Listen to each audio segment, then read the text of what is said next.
सुधा देवी का चेहरा उतरा हुआ था। उनके चेहरे पर चिंता की लकीरें साफ दिख रही थी। उनके बेटे रोहित की शादी हुए 1 साल हो गया था, लेकिन घर का माहौल पहले जैसा नहीं रहा। नई बहू सिम्मी पढ़ी लिखी, आत्मनिर्भर और आधुनिक सोच रखने वाली लड़की थी। उसने शादी के बाद भी अपनी नौकरी जारी रखी, ऑफिस जाती, देर से लौटती और अपने तरीके से जिंदगी जीती। सुधा देवी को शुरू से ही उम्मीद थी कि शादी के बाद बहू घर की जिम्मेदारियां संभालेगी, उनके साथ वक्त बिताएगी और घर के माहौल को पहले जैसा रखेगी। लेकिन सिम्मी का व्यवहार अलग था। वह सुबह उठकर जल्दी जल्दी तैयार होती, नाश्ता बना लेती, लेकिन खाने की मेज पर बैठकर सास-ससुर के साथ नहीं खाती। सुधा देवी को यह सब अखरता। उन्हें लगता कि बहू ने घर की परंपराओं को तोड़ दिया है। एक दिन सुधा देवी ने अपने बेटे रोहित से कहा, बेटा, तुम्हारी पत्नी को थोड़ा घर पर भी ध्यान देना चाहिए।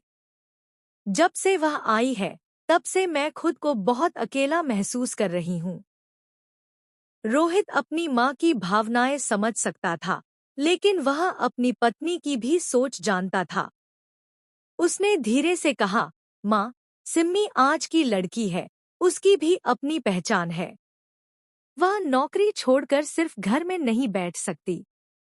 यह सुनकर सुधा देवी और दुखी हो गई। उन्होंने अपने पति से शिकायत की, देखिए ना, कैसी बहू मिली है। घर का कोई काम नहीं करती, मुझसे बात भी कम करती है। पहले जब रोहित ऑफिस जाता था, तब मैं उससे ढेर सारी बातें कर लेती थी, लेकिन अब तो मेरा दिन ही सूना हो गया है। उनके पति ने समझाया, समय बदल गया है, सुधा। तुमने भी तो कभी अपनी सास के तरीके से सब कुछ नहीं किया था, फिर सिम्मी पर इतना दबाव क्यों? सुधा देवी को पुरानी बातें याद आ गईं। सचमुच, जब उनकी खुद की शादी हुई थी, तब उनकी सास ने उनसे घर के सारे काम करवाने की उम्मीद की थी, लेकिन उन्होंने भी धीरे धीरे अपने तरीके से घर संभाला था। एक दिन सिम्मी ने सुधा देवी से कहा, माँ जी, मैं जानती हूँ कि आपको लगता है कि मैं घर की परवाह नहीं करती, लेकिन ऐसा नहीं है। मैं आपको अकेला महसूस नहीं होने देना चाहती। क्या हम साथ में कुछ कर सकते हैं? कोई क्लास ज्वाइन कर ले या कहीं घूमने चलें?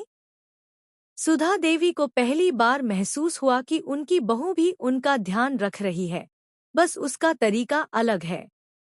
उन्होंने मुस्कुराते हुए कहा, चलो, कल से हम पार्क में साथ टहलने चलेंगे।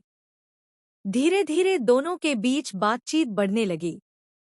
सिम्मी ने अपनी सास को मोबाइल चलाना सिखाया, ऑनलाइन शॉपिंग करना बताया और उनके साथ समय बिताने की कोशिश करने लगी।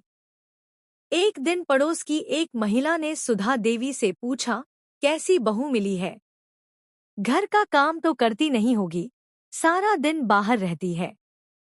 सुधा देवी ने मुस्कुराते हुए जवाब दिया, हाँ, मेरी बहू बाहर काम करती है, लेकिन मेरा भी ख्याल रखती है। वह सिर्फ बहू ही नहीं, मेरी दोस्त भी बन रही है। अब सुधा देवी को समझ आ चुका था कि ज़माने के साथ बदलना जरूरी है। हर रिश्ता प्यार और समझदारी से ही निभता है। उनका घर अब पहले से ज्यादा खुशहाल था, क्योंकि अब उन्होंने अपनी बहू को बहू नहीं, बेटी मान लिया था।